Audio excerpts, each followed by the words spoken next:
You ever have one of those moments where life just serves up the perfect slice of poetic justice right in front of everybody? Because let me tell you, the look on Sandra Foster's face, standing there on the dock, watching three Coast Guard officers walk all over my so-called eyesore of a boat, wasn't just priceless, it was the kind of scene you replay in your head for years, grinning to yourself when nobody's looking.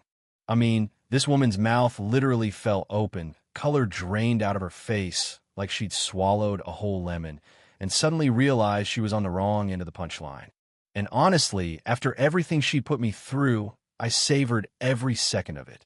Let me back up a sec, because you gotta know how we got to that day. My name's Jeremy Miller. Been living in Sunset Harbor about 8 years now. And yeah, I work for the Coast Guard, Marine Safety Inspector, if you want the official title. It's not the most glamorous gig, but it's steady, keeps me near the water, and fits a guy like me who likes things neat and by the book. The job's got me crawling over boats, marinas, checking that folks play by the federal rules. Paperwork, sure, but it's also about keeping people safe. Truth be told, my little slice of heaven was always getting back home, climbing onto my boat, just a 32-foot fishing vessel, nothing fancy, and letting the sound of the water wash the day off my shoulders. That boat, my sanctuary. Or it was, until Sandra Foster showed up and decided she was the law around here. Sandra, man, where do you even start with a woman like that? She moved in about 2 years back, and 6 months later, just like that, she's HOA president. Never seen anyone so determined to run a neighborhood like her own private kingdom. Suddenly, we got rules about grass height, mailbox color, the kind of wreath you hang on your door. Violate even the tiniest thing. And there she was, strutting up with her clipboard, writing tickets, doling out fines, acting like we all work for her. She actually seemed to enjoy it, like catching you out was the high point of her day. But her real obsession, her white whale, if you will, was my boat. I kept it right at the community marina, like I'd been doing for years. I paid for that slip fair and square, never had an issue before, always followed the rules. The boat itself? She called it an eyesore, said it ruined her vision of property values, attracted the wrong element. Wouldn't even walk by without tossing out some snide remark loud enough for everyone to hear. And here's the kicker. The bylaws in my lease said I was well within my rights, but that didn't matter to Sandra. She'd made up her mind. My boat was enemy number one. So one Tuesday morning, I'm just minding my business, drinking coffee on the deck, when I hear the sharpest set of heels clacking down the dock, like some kind of warning bell. There she is, Sandra, decked out in her power suit, hair shellacked to perfection, clutching her trouble folder. You could just tell she was about to drop the hammer. She didn't even bother with a good morning.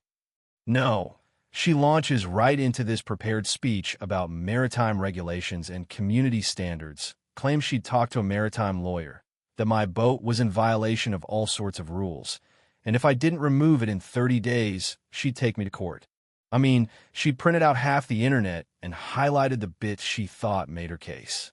I let her finish, listened politely, then explained I'd read the HOA rules top to bottom. My boat's under the size and weight limits. I'd been there 7 years with no complaints from any board before hers. Sandra didn't like that.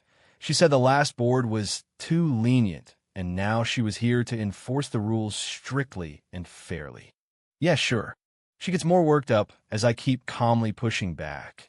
Her voice goes higher and higher, like she thinks volume equals authority. Eventually, she storms off, promising the HOA legal team will be in touch. 3 days later, there it is, a certified letter, all official-sounding threats and inventive violations. But reading it, it was obvious she was bluffing, twisting the rules, flat out making stuff up, hoping I'd just get scared and cave.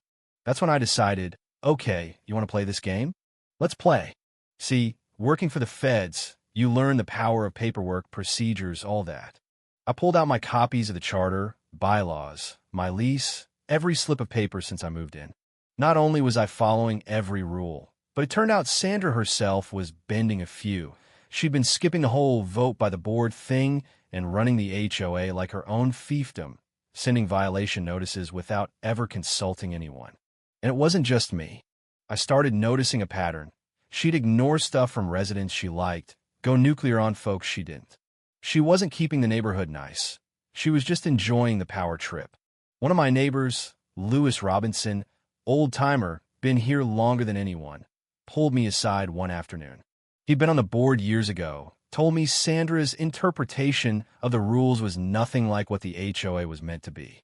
Heck, she only got elected because nobody ran against her after the last guy stepped down sick. She filled the board with friends, rubber-stamped whatever she wanted. Lewis even had stories of her making up her past experience, stuff that just didn't add up. So, I started documenting. Every time she left a violation notice, wrong fender placement, illegal dock lines, you name it, I filed it. Every letter, every angry interaction, all went into my folder.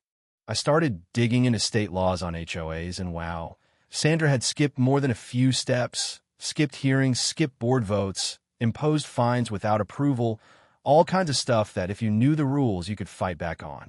And then came the twist.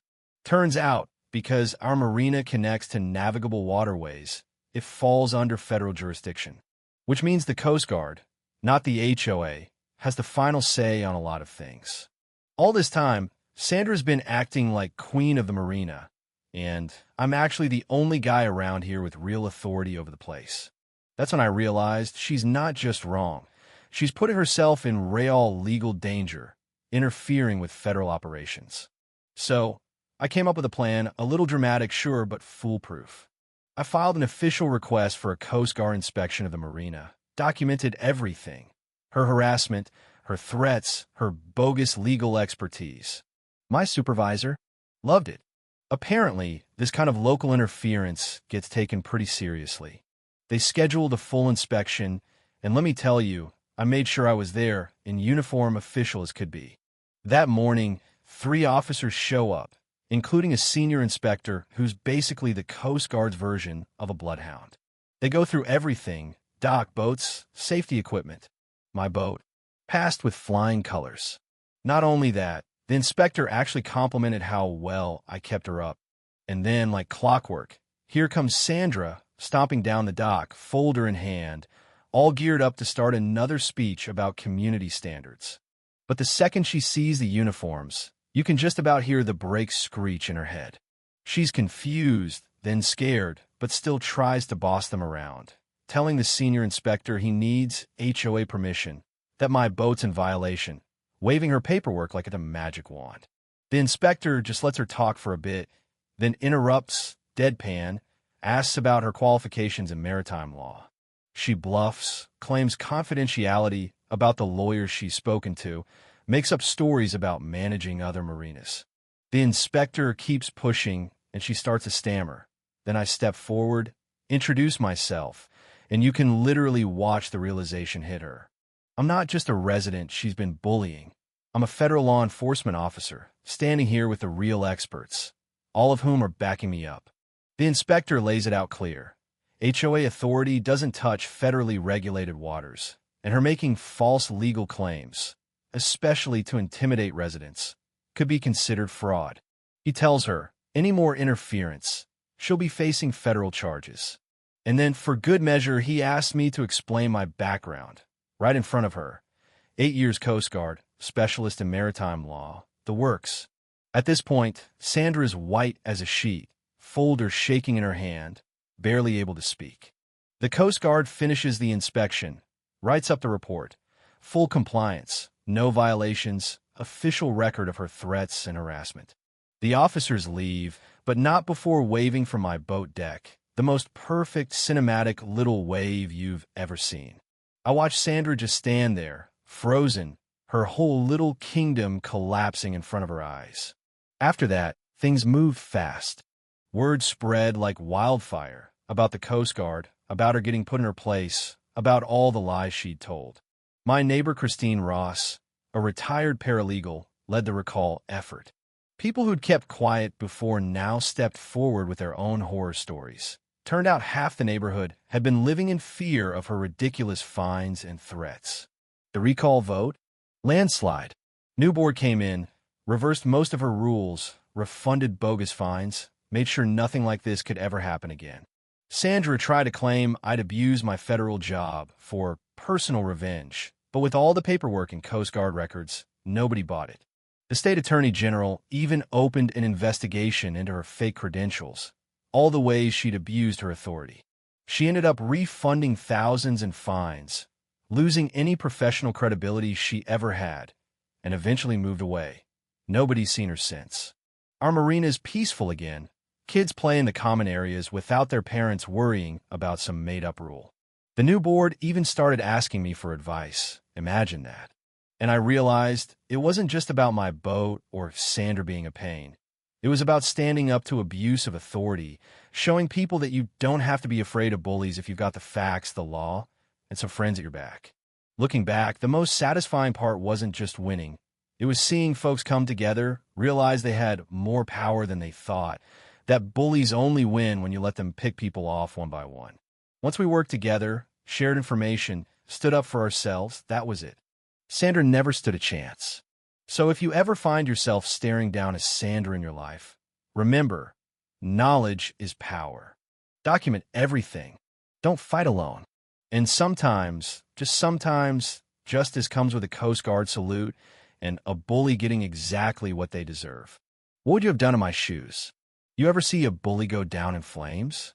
Drop your stories in the comments, because this is the kind of conversation that makes a community worth fighting for.